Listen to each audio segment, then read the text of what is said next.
Haleluya,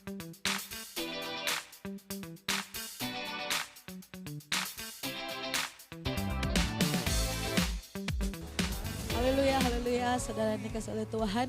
Kehidupan kita sebagai orang yang percaya kepada Tuhan digambarkan seperti ada di dalam perjalanan. Perjalanan kita sebagai pengikut Kristus, kita akan menghadapi banyak hal yang bisa membuat kita meninggalkan iman kita.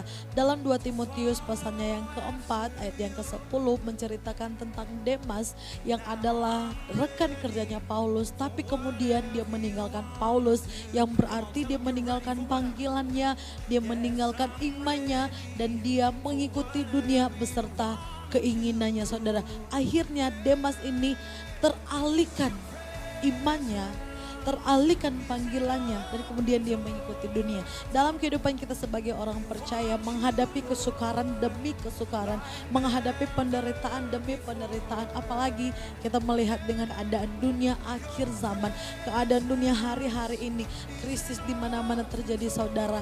Orang percaya diperhadapkan dengan hal ini, diperhadapkan apakah mereka akan tetap pada panggilan mereka, apakah mereka akan tetap fokus pada iman mereka, berpegang teguh pada iman mereka, atau dengan kesukaran, dengan tawaran-tawaran dunia, mereka teralihkan dari panggilan, mereka teralihkan dari iman mereka kepada Tuhan Yesus Kristus. Saudara yang dikasih oleh Tuhan, kita belajar dalam Alkitab menuliskan contoh orang-orang yang punya panggilan Tuhan.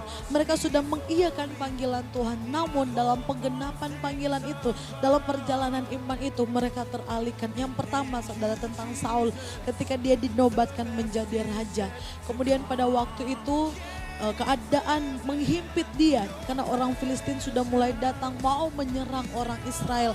Waktu itu harusnya Saul menunggu Samuel untuk bisa mengorbankan korban persembahan, tapi dengan keadaan yang terhimpit membuat Saul melakukan bagian yang tidak boleh dia lakukan.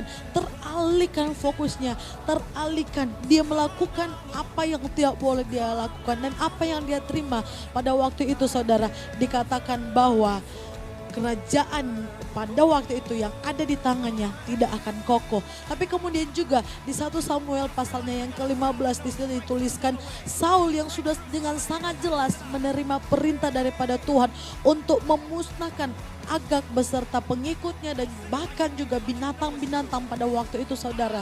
Tapi tidak, Saul teralihkan oleh karena kekayaan pada waktu itu. Saul teralihkan daripada tugas dan panggilannya, dan akhirnya, saudara, yang pertama dia terima kerajaan itu tidak akan kokoh di tangannya, tapi yang kemudian ketika teralihkan fokusnya, di situ dikatakan, saudara, dia menjadi orang yang ditolak oleh Tuhan. Begitu banyak hal yang bisa kita pelajari dalam kebenaran firman Tuhan.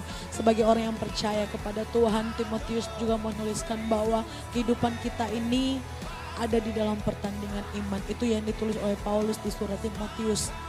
Dalam pertandingan iman kita, saudara, 1 Korintus juga mengingatkan, berdirilah teguh, jangan goyah, jangan kita teralihkan oleh keadaan apapun, krisis sekalipun, jangan sampai mengalihkan iman kita, jangan sampai mengalihkan pandangan kita kepada Tuhan. Tapi bagaimana supaya kita tidak teralihkan? Ibrani 12 ayat 2 katakan, biarlah mata kita ini terarah kepada Tuhan, supaya benar, saudara, kita memulai dengan roh dan juga akan mengakhiri dengan roh. Tetaplah percaya kepada Tuhan, maka kita fokusnya kepada Tuhan supaya kita tidak teralihkan.